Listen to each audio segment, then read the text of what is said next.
É um dos mais respeitados nomes da política internacional em Washington, Zbigniew Brzezinski, antigo conselheiro do presidente Jimmy Carter. Crítico de George W. Bush e da sua guerra contra o terrorismo, foi um dos primeiros apoiantes da candidatura de Barack Obama. Durante o primeiro mandato, denunciou uma brandura em relação a Israel e defendeu a intervenção na Líbia. Brzezinski elogia a nova política externa de Obama e sugere que os líderes europeus deveriam ver mais além. Agradecemos a sua presença para nos ajudar a avaliar o rumo da política externa e da segurança nacional neste segundo mandato de Obama. O presidente escolheu 2 senadores para dirigir os departamentos de Estado e da Defesa, John Kerry e Chuck Hagel, ambos veteranos da Guerra do Vietnã. É uma coincidência ou está Obama a passar uma mensagem através destas nomeações? É um pouco das duas. Penso que não há concretamente uma intenção de relembrar as lições tiradas no Vietnã. Mas, por outro lado, tratou-se de um capítulo crucial na aventura americana à escala global. Neste sentido, ambos são pessoas que se distinguiram e têm, provavelmente, a sabedoria necessária para extrair os ensinamentos devidos. Pode-se falar numa espécie de doutrina por parte de Obama? Há uma doutrina Obama. No entanto, já afirmei várias vezes, mesmo correndo alguns riscos políticos, que não existe uma estratégia Obama. Creio que esses 2 homens podem definir uma estratégia para a doutrina. E qual deverá ser essa estratégia? Antes de mais, deveria ser assumido como ponto de partida que o conflito global a que assistimos há mais de 200 anos vai se alterar no futuro.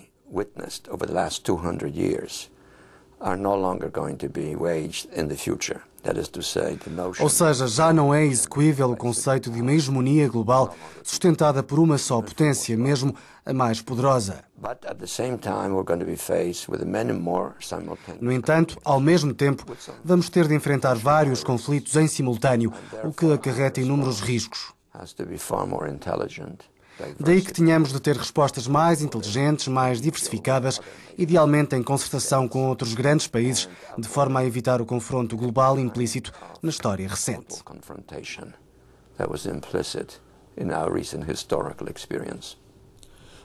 O primeiro ano do segundo mandato de um presidente americano é sempre um período feito de esperanças, até porque é imenso o capital que acumulou na política externa. Obama tem agora 4 anos para ser criativo, não tem de se preocupar com uma reeleição. Quais deveriam ser as prioridades na utilização desse capital? Até certo ponto, as prioridades são ditadas pelos confrontos atuais, pela tensão e conflito crescentes no Médio Oriente, não apenas a tradicional questão israelo-palestiniana, mas também a Síria e o risco de contágio regional.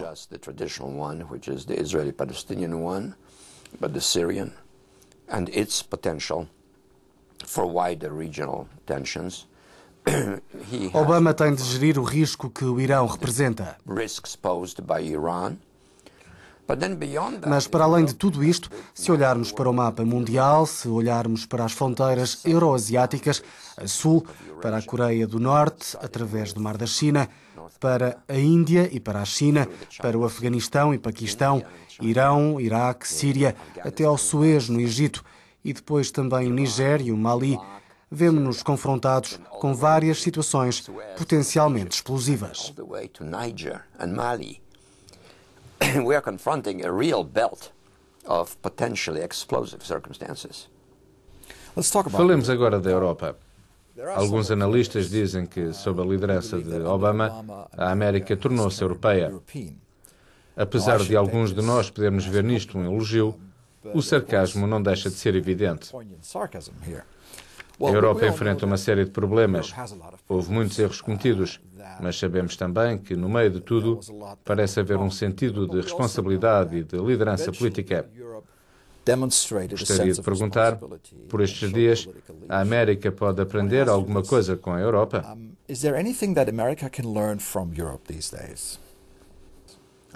De certa forma, sim.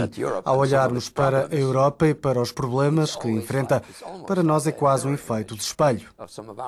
Os graves problemas fiscais, os conflitos socioeconómicos, as polarizações internas, os impasses políticos e a ausência de uma visão de futuro comum. Gridlock politically, and the absence of a shared and compelling vision of the future. Por isso temos coisas a aprender uns com os outros. Mas mantenho o otimismo. Acredito que vamos conseguir controlar a situação e acredito que os europeus, sobretudo a União Europeia, vão vencer os desafios. A competição entre os Estados Unidos e as potências globais emergentes, como a China, a Índia e a Rússia, será que a América ainda precisa da Europa ou precisa mais do que nunca?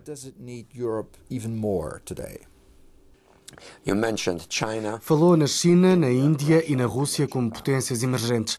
Se olhar com atenção, um deles é uma potência emergente, os outros não. Um deles debate-se com a nostalgia do passado, outro tem uma autoestima exagerada dado o seu contexto socioeconómico, mas tem um grande potencial. Há uma potência emergente, que é a China, e é evidente que temos de estar atentos. Mas a Europa já é uma entidade imensamente importante. É o nosso principal parceiro comercial, o nosso principal aliado global e dispõe de um grande potencial em termos de vitalidade, podendo trazer contributos decisivos para o contexto em que vivemos. Desde que os europeus definam realmente que tipo de futuro pretendem. Verifica-se na Europa uma tendência para as especificidades, uma espécie de nostalgia em relação ao passado. Não é isso que vai resolver os problemas europeus. A Europa precisa de líderes que vejam mais longe, que era o que acontecia há algumas décadas e que falta hoje em dia. A tensão política com a Rússia agravou-se depois da aprovação da Lei Magnitsky, que impede os cidadãos americanos de adotarem crianças russas, e após o encerramento da Rádio Liberdade em Moscovo. Como é que vê a política de Obama de fazer um reset face à Rússia? Muitos falaram em falhanço. Obama terá sido ingênuo?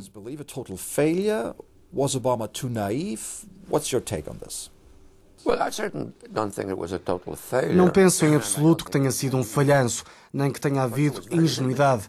Primeiro, é muito limitado. Prestemos atenção à palavra reset. Não há nada de realmente ambicioso.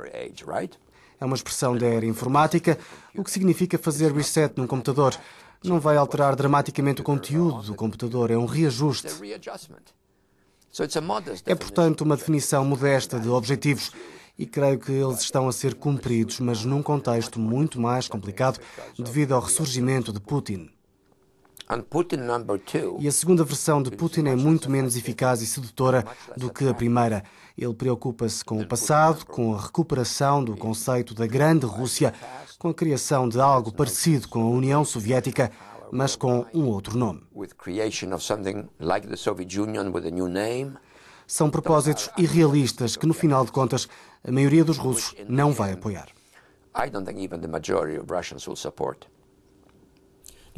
Pensa que ainda podemos vir a assistir a um reset do reset neste segundo mandato? Vai haver consensos e desacordos. Dr. Brzezinski, thank you very much. Fascinating conversation. Thank you. I enjoyed it very much. Good luck. Thank you. Bye-bye.